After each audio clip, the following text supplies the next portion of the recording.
Hi class! Today we are going to talk about our Math Unit 8-1. This is Lesson B, so you should have already completed watching the Number Rock video and looking at some of the worksheets with that.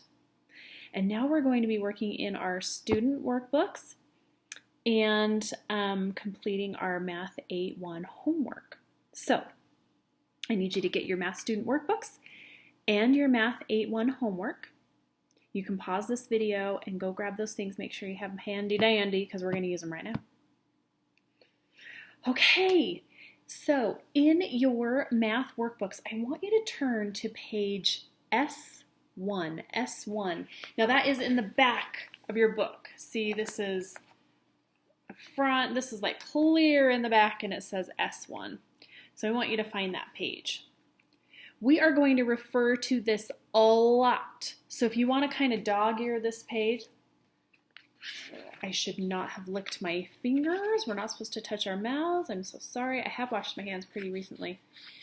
But anyway, I would dog-ear this page so that you can find it pretty quickly because we are going to be using this quite a bit. Okie dokie. We're talking about converting units of length. Now today we're talking about a meter, and I don't have a meter stick at home, and I have one at school, so we could talk about it a little bit more, but I thought, well, for just a minute, let's just talk about, instead of a length, meters, let's talk about a unit of measurement, which would be liters, just for now, so that we can kind of talk about what we're doing here. Okay, so all of you have seen a 2-liter bottle, right? This is, I don't know why someone left this much left in the bottle. Anyway, but this is a 2-liter bottle, right? Right here it says 2 liters. So half of this, of course, would be 1 liter. You're all very familiar with these, right? Okay, well, if I'm making a recipe and I need to measure out something that's less than a liter, how can I measure that? Because that's kind of a lot. If I'm putting milk in a recipe, a liter or 2 liters is a lot. So we have to have different types of ways to measure things so that we can be accurate. And the guy talked about that a little bit in the Math Antics video, right? So here, let's see. Oh, I'm going to turn it this way, if you can even see it. So this is a measuring cup that I use, and it's in milliliters. This ml is milliliters. It's a type of, it has liter in the name, but it's much smaller. It's much smaller so that I can, measure out smaller quantities of something in liters and use it in my recipe, right? This would be way too big to measure something out if I'm making a smaller recipe. So that's what we're talking about. And we're talking about different ways of measuring. So we're going to talk about meters for length, liters for liquid volume, and then mass is, we'll talk a little bit about mass, how much things weigh in grams, and that's all on your paper right here, okay? So liters is the one that we just talked about with those bottles and the measuring cup.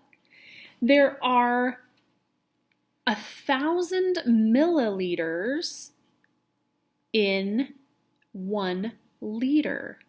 1,000 milliliters in 1 liter. So this much right here is 500 milliliters. If I had twice that much, right? If I filled that twice that much, it would make 1 liter, which would be half of this. So 2 of these makes a half of this bottle. Okay, and if we're looking at our chart, let's see if we can find some patterns here, okay? So 1 liter is 1,000 milliliters. And we've talked in previous math units about a number line. And if we're looking at that, we can kind of look at this like almost like a place value line or a number line.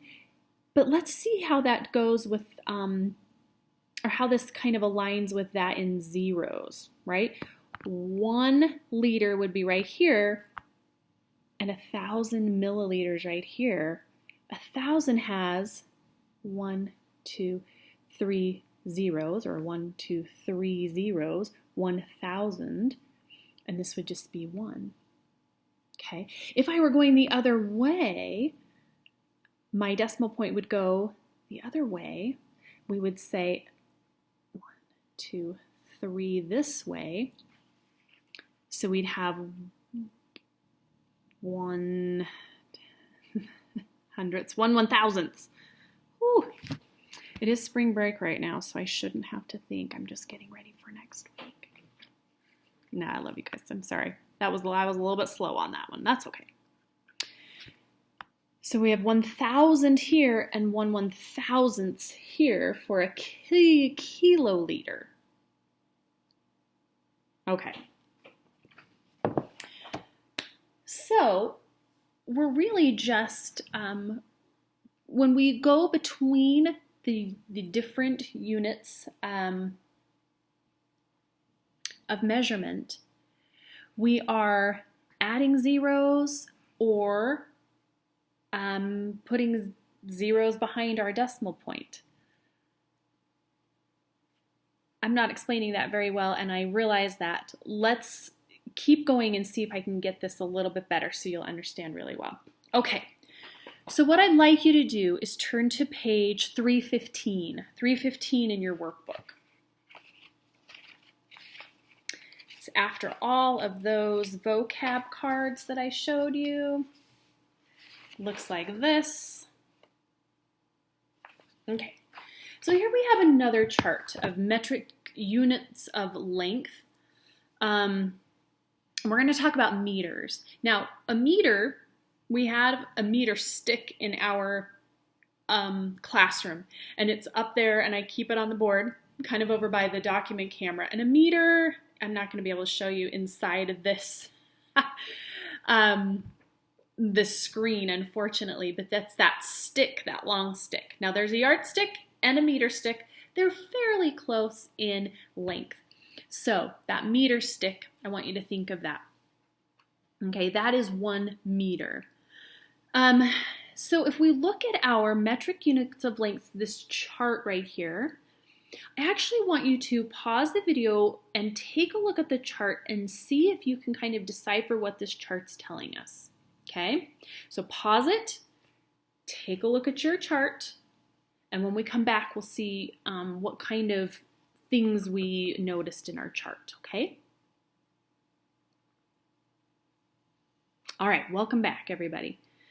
Okay, so we have some different prefixes that we're adding to the word meter. And these prefixes give us a hint as to how many of this particular type of unit of length is in a meter. All right, we've got a decameter, we've got a hectometer, a kilometer or a kilometer, but we really say kilometer. When we use that prefix, though, we call it kilo. Okay? Okay. So a deca means 10.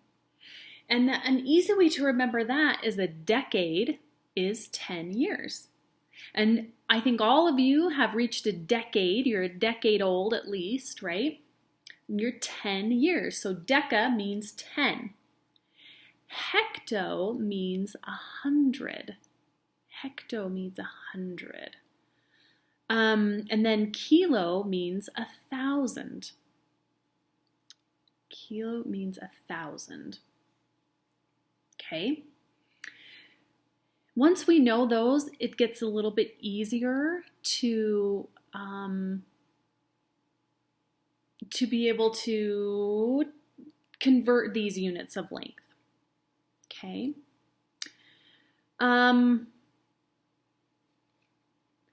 In 1 decameter, there's 10 meters. 10 of those sticks makes a decameter. In a hectometer, there's 1,000 meters. 1,000 of those meter sticks makes a hectometer.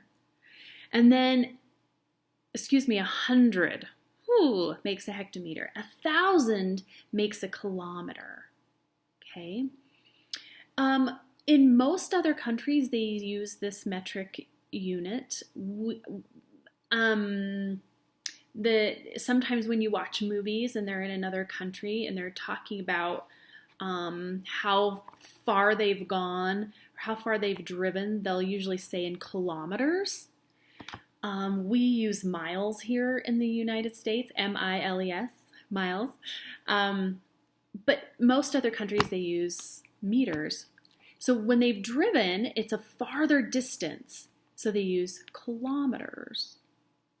Another thing that you might be able to relate that to is maybe you or your parents or somebody that you know has run a race before. And they've run a race called a 5K. The K stands for kilometers. So if someone has run 5 kilometers in a race, how many meters is that? Think about that for just a minute. 5 kilometers, how many meters? Well,